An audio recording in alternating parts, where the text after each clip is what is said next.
Hi, this is Belinda from Belinda's Book Nook, and I'm here today to do an April reading wrap-up. I just started to record this, and I said an Apple reading wrap-up, so I figured if it was in the beginning, I could just delete that and start over. So here I am with my April reading wrap-up, and I took a little while because I wasn't finished with one of my books. It took me an extra week, so I've overlapped. That's one of those reasons, like I have mixed feelings about, doing reading wrap-ups monthly, because sometimes I read slow, so I'm not always in that fixed time. But I do like them because it does provide for regular content for this channel. So here I am with that. I'm in a good mood today because it's sunny. I am later on going to go out and start preparing my vegetable beds for when I gotta go and get the ingredients to amend the soil in my vegetable beds so that I can get them ready for my vegetables. I'm excited about that. This is the fun time of the year for me in terms of gardening. It's like putting all the things in and then sitting back and looking at them. And then usually you'll see me towards late summer and I'm like, if I see another weed, I swear, live and let live. So so it's kind of a love-hate relationship with my garden, but I do love it being outside. So this is exciting for me, but I won't take up too much time because I have a timer over here. I can see I'm trying something different to make sure I don't go over time. And I brought notes because these books are like a month ago. I don't remember everything about them. I'm gonna start with the hardest one for me to describe because it just is. It's a short story collection, and it's Zora Neale Hurston hitting a straight lick with a crooked stick. This is the cover of it. There's a great picture of her back here. I own about 4 of Zora Neale Hurston's books and have not read them. I know, I had started a while back, and I probably in one of my older videos I might have shown them, or maybe I will show them in the future if you want to see them. But it was just, I really like collecting different editions when they're published by the same publisher and the same style, and I really like the style of those. So every time I would go to a thrift store, I would try to locate one of those to add to my collection. And so I haven't read them, I've collected them. So this was kind of my first bad at it, and I really liked it. And this is the one that I find hardest to describe because it is a collection of stories. So I'm gonna have to say you gotta read it to find out what you think. I really liked it. I especially liked the earlier stories that she wrote, and I appreciated like the complexity of it. I don't know why I was surprised, but I just feel like older materials should be less complex, and hers is fantastic. It's beautifully written.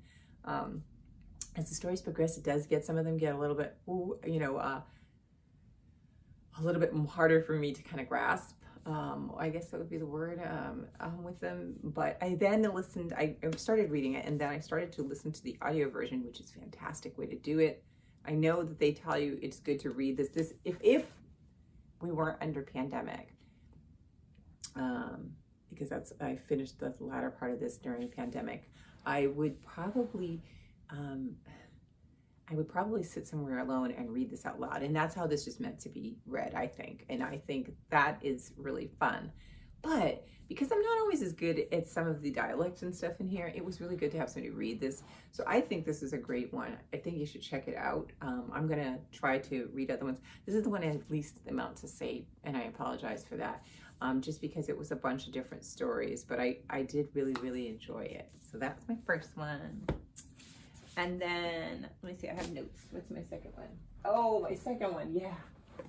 My second one was an ebook. And then I started to listen to the audiobook, and I stayed on the audiobook once I got to the audiobook. And it's called Deacon King Kong by James McBride. This is a new release that's come out. I own another James McBride book, and I can't think of what it's called, but I want to get to it. Now that I've read this and I see his style, I'm like, I'm all set. I'm gonna read it. But this one was set, and here I look at my notes, in the fall of 1969 in Brooklyn, New York. It follows a few characters, but the main character, they call him Sports Coat, and he's the deacon at this church there, and the church is called the Five Ends Baptist Church. And the story follows, let me show you again, and I'll put it down.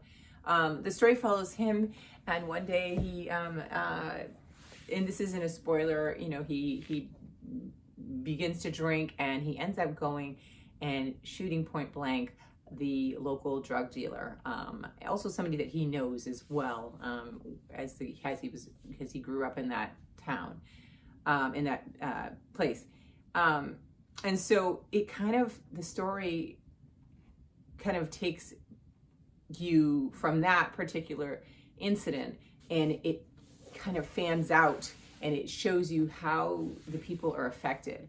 And when I say the people are affected by this shooting, it covers the victim himself. His you know, he's curious why this even happened, because, well, he's healing from the wound. The African American community, who also witnessed the actual shooting, because he was out right in, you know, broad daylight, it happened. The Latinx residents that live there as well. So you get kind of a good mix too of the vibe of the whole community there. And the white neighbors that were there were also affected by it. The local cops who were assigned to it, you kind of get backstories to them. He has a really clever way of bringing in these characters and then giving you their backstories, but in a kind of cool way. And then the members of the Five Ends Baptist Church, which were just, oh, so hilarious. I think I love stories. I think the book I read a while back, a couple of years ago, was Mothers. Was it The Mothers or something like that? I can't remember the author of that one, but I love the church members in it, because they were just like so nosy, and I don't know if I want to say stereotypical, but they were very entertaining to listen and hear about. And this as well was the same case with this church. In this church, the members of the church, it also talked about the local Italian mobsters and their link to this church and the history in this town. And I'll just say this, that he's very clever in writing a story. If this is how he writes, I will read all of the stuff that he's written, because I think that he captures so many different things that are going on, and is able to kind of tie people together in very interesting ways. And then, you know, you get to know about Sports Coat, who has lost his wife, you know, and his grief, and how he's handling that.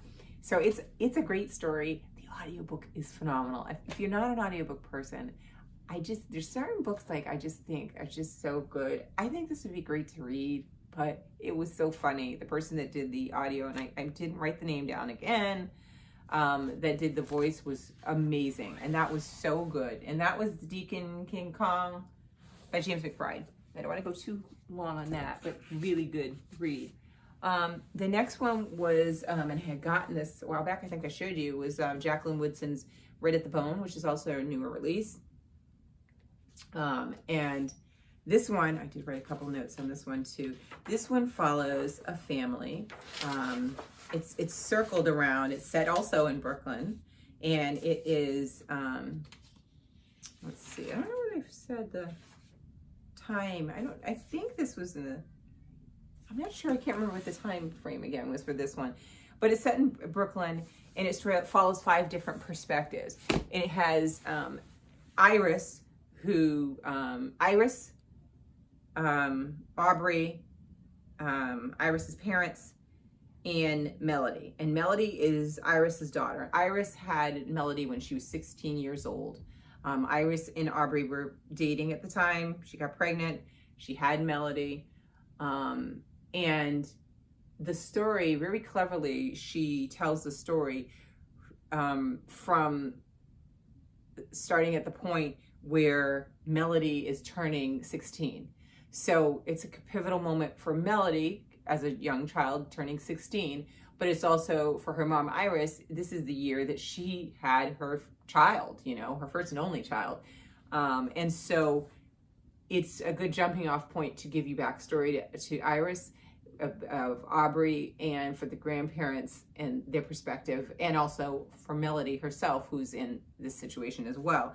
when Iris had her, she was a very good student in school, and she, Iris herself, and she ended up just choosing to go to college. She didn't really feel she wanted to be a mom, and she didn't want the responsibilities. So she left Melody with Aubrey and her parents to basically raise, and she went off to college and did really well in school for herself. But that left Melody obviously feeling a lot of feelings about her mom leaving her. And it shaped the way their relationship goes. It shaped the way her relationship formed with her father and her grandparents. It talks in the story about the different perspectives, with regards to this. The flashbacks just kind of help to build the story, and the flash forwards also. And I just found it really, really good. Very emotional too, because you think about it, people think, oh, there's a lot, there's commonly people having children at a young age. It doesn't make it an easy situation for anybody. And I think this was a good one that gave you a lot of insight to that experience. So I liked it. My last book, because I don't want to lose time here, was Hood Feminism. And this is about feminism from the perspective of, I would say, those who are left out of the conversation. And marginalized women in particular, and also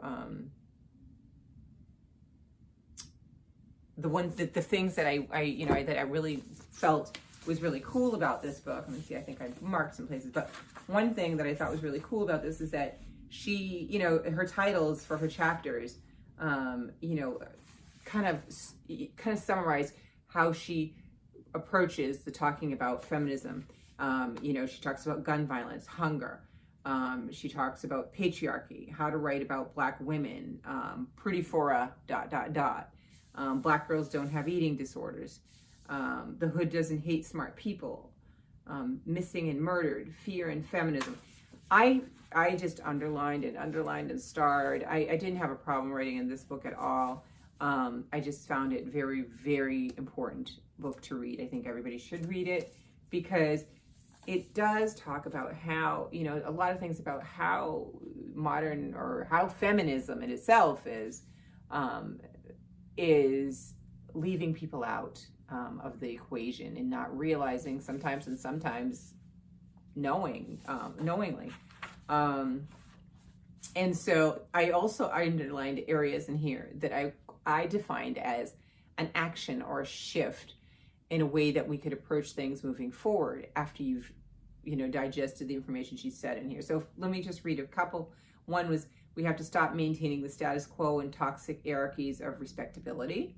Another one was, as feminists, we need to take critical, radical measures in listening to women in the poorest communities about what they want and need, instead of projecting narratives of ignorance onto them. We must work to unlearn the harmful narratives we've been taught that we created in response to white supremacy. We don't have bigotry by accident. It's built and sustained by the same cultural institutions we're taught to revere. And feminism needs to learn to listen to the voices on the front lines, to accept that the gatekeepers don't know anything, in fact, largely lack the lived experiences to relate to those they claim to represent. I could go on. We have to change how we talk about Blackness, about poverty, about women who inhabit those spaces where access and opportunity rarely intersect. It's so good. This is so good. I probably should have just done, maybe I will, but I don't know. I'm not promising. But I should have done a whole video on this, because it's just so good like that. There's a lot of things in there that, even for myself, just having to kind of think about and try to reformat my thoughts on it. So I would say this is a must read for everybody, and it was a very good read. It's written in such a way that it's very easy to pick up the information. I'm running out of time. I'll try to do a chance to do a whole video on it. If I don't, pick it up, just read it.